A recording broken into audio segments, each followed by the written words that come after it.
personal na mensahe ni Tatay Digong para sa bawat Pilipino. Sabi niya, exercise your right to vote and do so wisely.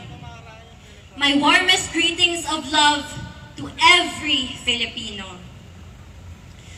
Mga kababayan, mga kabataan, 4 na araw na lang bago ang eleksyon.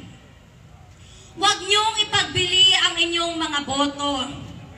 Ipanalo na